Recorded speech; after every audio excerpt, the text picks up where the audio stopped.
So, hello again. Today we're gonna talk about water-cooled grow lights. Are they any practical? And I've prepared a few slides and draw a few schematics just to tell you a few things about them. We're gonna talk about a few different things. At first, what are water-cooled lights? Then the difference between them and normal lights. Uh, where are they useful and where are they not? And what is light heat coupling and what are the possible energy savings? At first, we start out with what are water-cooled grow lights.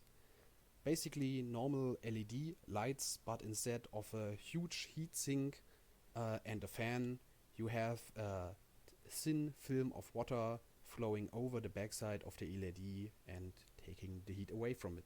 I think that's a rather simple concept, and so we continue to the next slide. Here I've drawn a little bit to tell you about the difference. On the one side we have our normal LED right here, and here we have the water-cooled LED. The first thing we can notice is the normal LED has to hang a bit lower than the water-cooled LED. That's because the normal LED radiates heat through its radiators, and that heat rises up into the tent, and if you would place the normal LED on the top of the tent, then the heat could not go anywhere and your LEDs would get too hot. Also, the heat coming from those LEDs has to go out of the tent via a ventilator normally. And that means you need a filter, normally an active coal filter. And if you pump more air volume through this filter, it will degrade quicker. Let's remember that for later. On the other hand, we have our water-cooled LED. We can see it's mounted straight at the top, so we have more growing space, more vertical growing space, and we have also a little bit more of equipment. We have a pump and a radiator and then some piping. Let us just follow the water path. The water comes from the pump.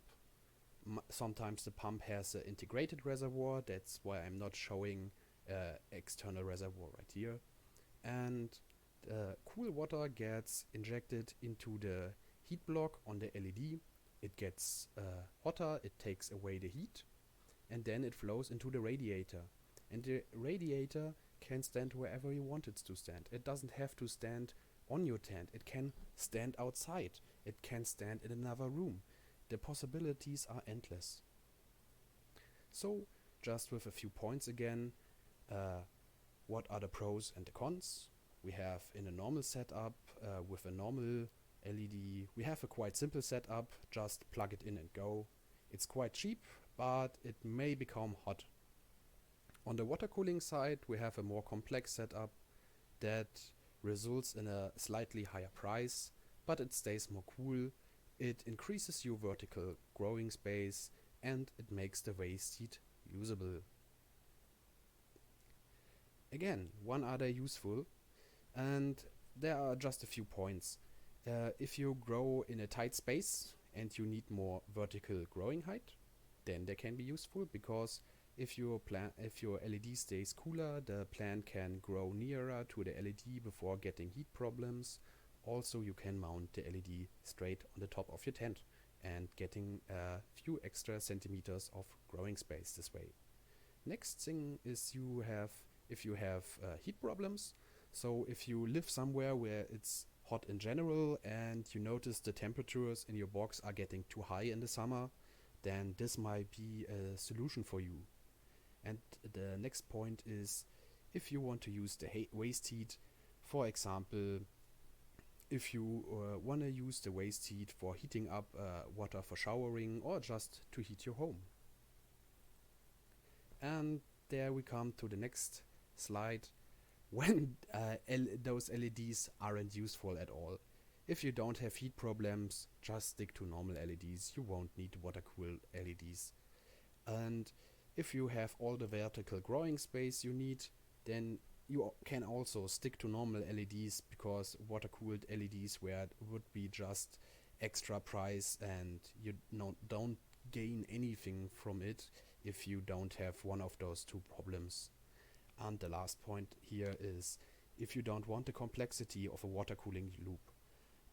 I assume that many of the viewers may have at one point in their life had a water-cooled PC, or water-cooled gaming PC, and if you ever worked on a water cooling PC or a water cooling loop of this PC, then the complexity of a water cooling grow light won't be a problem for you.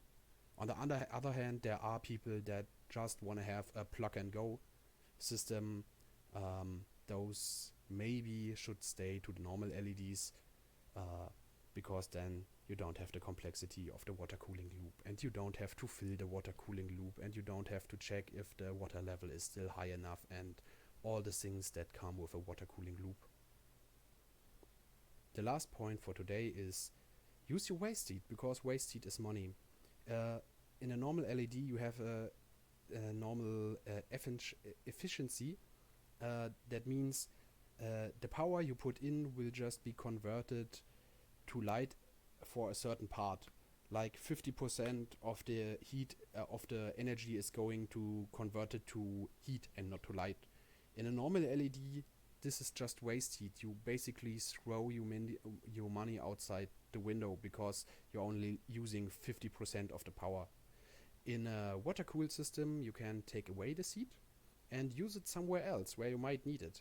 Maybe for your hot water when showering, or for washing dishes, or heating your home, or heating a pond outside where you have fishes in the winter. I don't know. The possibilities are basically endless. And because you are using the full power you put into the LED, the virtual efficiency of your LED rises, and you can reach up to 95% efficiency. That is an efficiency you will normally never reach with a normal LED, and that will save you money in the long run.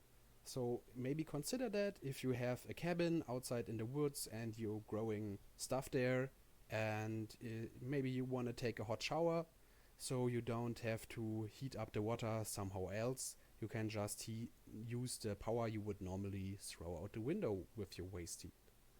So, that was my talk today. I hope you enjoyed it. And if you're still listening to this, do me a favor and maybe hit that little button, the little button that everyone on YouTube wants you to hit, because else nobody will find the videos. So do me the favor, hit the button if you liked it. If you didn't like that video, tell me in the comments why you didn't like it, and I maybe see you next time.